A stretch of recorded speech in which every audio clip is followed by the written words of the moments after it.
Mackenzie. That's how you were raised.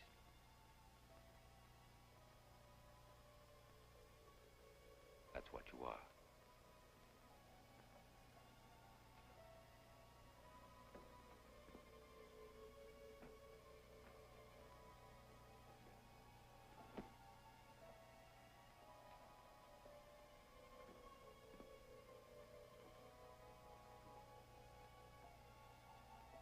That isn't a picture of your father.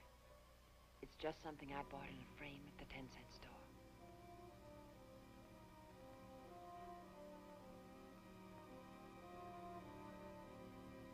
Elliot Carson is your father.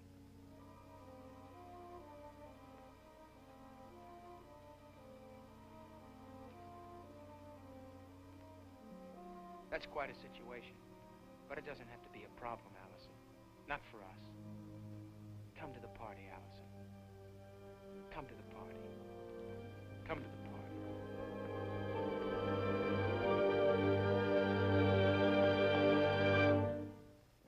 On behalf of the many, many requests, mainly from the Board of Health, I christen the Harrington House. Is Demolition Squad ready? Demolition Squad ready. Attack!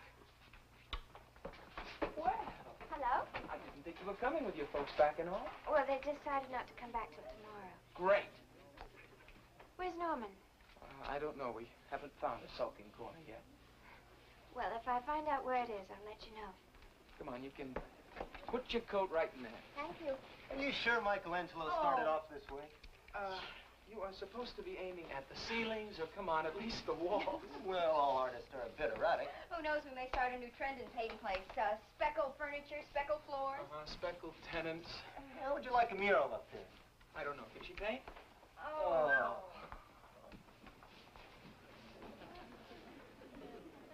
Hello? Oh, hi. Brought your present. Happy housewarming. Thanks. Aren't you going to open it? No, that's Big Brother's job. I'm sure he'll love it. Well, it's only some salt and some matches and some bread. Basic needs for a house. Traditional gift. Great. So anyway, you know what? Get your breath out of here. Well, aren't you going to join Tom Sawyer and the rest of the Merry Gang? I don't feel much like painting. That's heresy. Didn't you know? A family that paints together stays together. See? When Big Brother says have a party, you have a party. Oh! Idiot! Hey. And if you don't, he puts you in room 101. Where you paint and paint and paint. And if you aren't having fun, he hits you with this. Norm? You didn't say whether you liked the curtains I made. What can you say about curtains? I think they're very nice. You don't think they're too busy?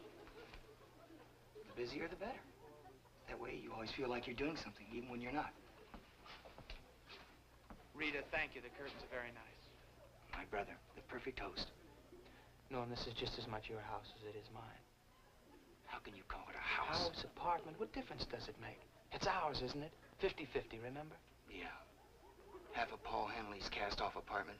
Ironic, isn't it? He starts the wheels turning and we wind up here. It's still ours. What? Pretending we're a couple of college kids on a lark? Well, you can slap on all the whitewash you want, because it won't change a thing, Rod. We don't belong here.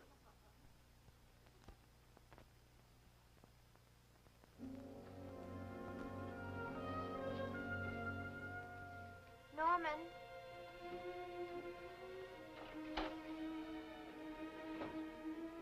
Don't you think we ought to go after him? No. No, I think he's much better off alone. Excuse me.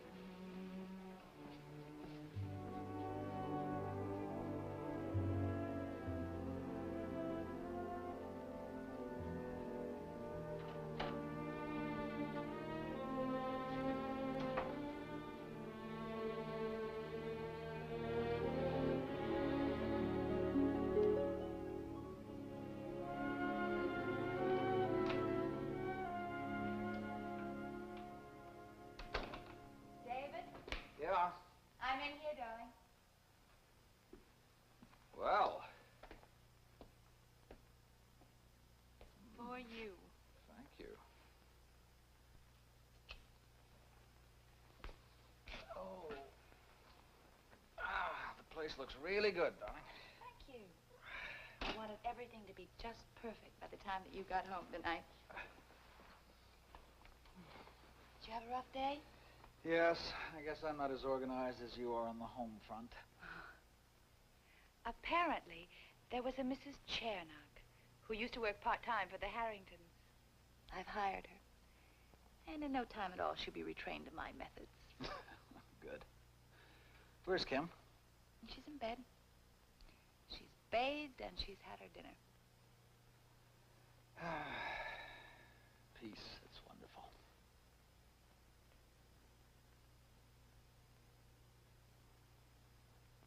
Oh, by the way, what did the warrant say? You did talk to New York. Yes. I spoke with both Mr. and Mrs. Warren. They're against the idea. They won't let Amy come here? No, Amy's not coming. Did you tell her what we'd pay? It's more than she could possibly make at the Wade School as an apprentice teacher. That's not the point, David. They're apprehensive. They feel that Amy has more security in a school for the deaf where she's surrounded by children of her own kind. But she's not a child. She must be at least 18 years old. Must they still shelter her? Apparently, they're a close-knit family. They don't want her to leave home. Well, what about the school here in Peyton Place? Will they make any special arrangements? I talked to the principal today. They just don't have the facilities to deal with a deaf child. Well, that's the ball game. Of course, David. Just give up so easily. What do you suggest we do? Why don't we send her to that special school in Boston? Then she can come home on weekends. That'd be great, wouldn't it?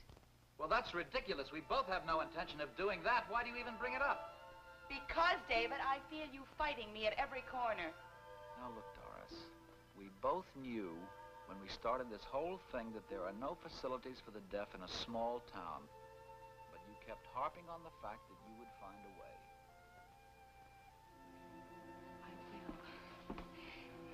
David, please, let me tutor her. Do you think that you can even get her to talk to you, let alone learn from you? Let me try, David. Please, let me try. All right. What else can we do? I'm going upstairs for just a minute to say goodnight to Kim.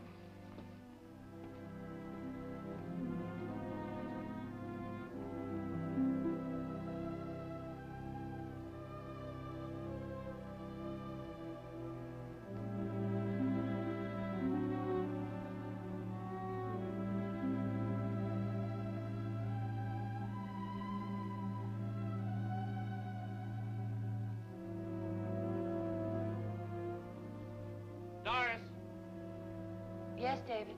come here.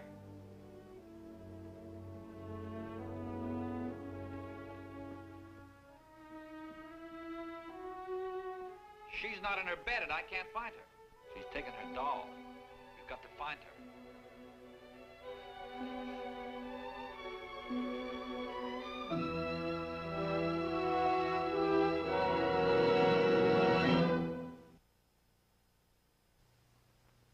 Preview from the continuing story of Peyton Place. Why can't we discuss this simply as two doctors? There are areas in my life I just don't want to discuss. Please excuse me. I think you're making up excuses for things you've already decided to do. Elliot, I do have obligations to Allison. We have obligations, Connie. Must have been an accident.